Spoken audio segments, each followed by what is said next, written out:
Kui mõni aasta tagasi Kia Stinger oma vääramatut saatust kohtasid, kui ta konveierilt lõpuks maha kukkus, ütles Kia lohutuseks, et jaa, Stinger võib olla küll surnud, aga tema hing elab edasi igas uues Kia mudelis ja täna olemegi selle tunnistajaks, kui me vaatame nüüd seda uuenenud Picantot. Minge metsa, kui otsige endale mingi parem autoajakirjanik, mina ei näe siin mingit Stingerit, ma ei suuda seda näha, kui oma kõige metsikumas unenäos ka mitte, et see auto meenutaks mingi kandi pealt Stingerit. Vabandust, kuhu me jäimegi? Jaa, uuenenud Picanto. Tere tulemast taas kord kaasa olema naistluksu proovisõidule. Uuenenud Picanto näeb sama imal välja nagu 22 aastat tagasi, kui ta esmakordselt ilmavalgust nägi ja tänavu on meie ees 3. mudelipõlvkonna mudel, mis nägi ilmavalgust 2017 ja täna me oleme tunnistajaks tema teisel mudeli uuendusel. Ja kui sa sooviksid, et ta näeks ikkagi natukene rajum välja, siis tegelikult ei pea sa piirduma vaid oma kujutlusvõimega.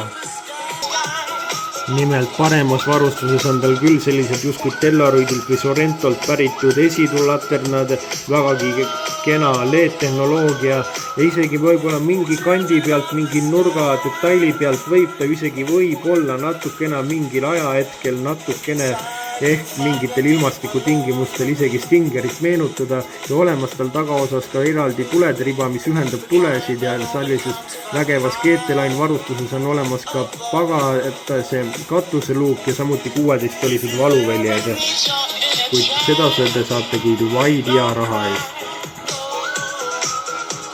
Pagasruumis on tal 255 liitrit vaid ja kui vanasti oli Picantoga osaliselt 4-kohaline mõnedes versioonidest, siis nüüd on ta juba standardis 5-kohalisena ja tagaistujatel on jala ja pearuumi rahuldavalt ja palju kõvaplastikut on seal, kuid annab ikkagi ära elada. Interiöör, kui ma seda esimest korda nägin, vilgatas mulle silme ette miskipärast varema põlvkonna Audi A6, kuid võib-olla lõi mul mõistus lihtsalt korraks lühises, igatahes olemas tal uus 8-toline multimeediasüsteem, mis kostitab sind juba standardvarustuses, mis on üsna kiire ja ka juhtnupp on seal olemas ja digitaalne näidikupaneel lisandub paremas varustusastmes.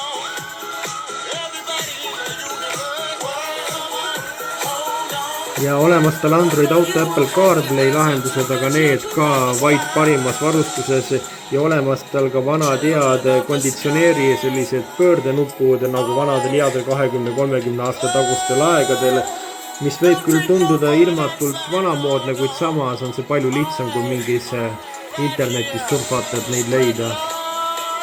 Mootori valikus on tal ka 1-liitrine vabalt hingav bensiinimootor, millel vaid 66 hobujõudu ja 1,2 liitrine vabalt hingav bensiinimootor, millel 77 hobujõudu.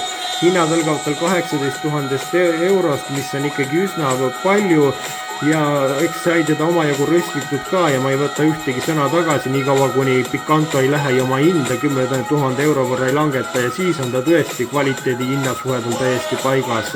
Kuid praegu jääb see soovida ja tohutult palju juurde maksta, et saada endale pisikene sarnasus mõne vägevama Kia mudeliga, ei ole ka minu hinnangul seda väärt. Selline oli sellekordne naisluksega proovisõit ja selline on uuenenud Kia Picanto. Meie kohtumisega juba nädala pärast senist kohtumiseni ja liigelgi ikka turvaliselt.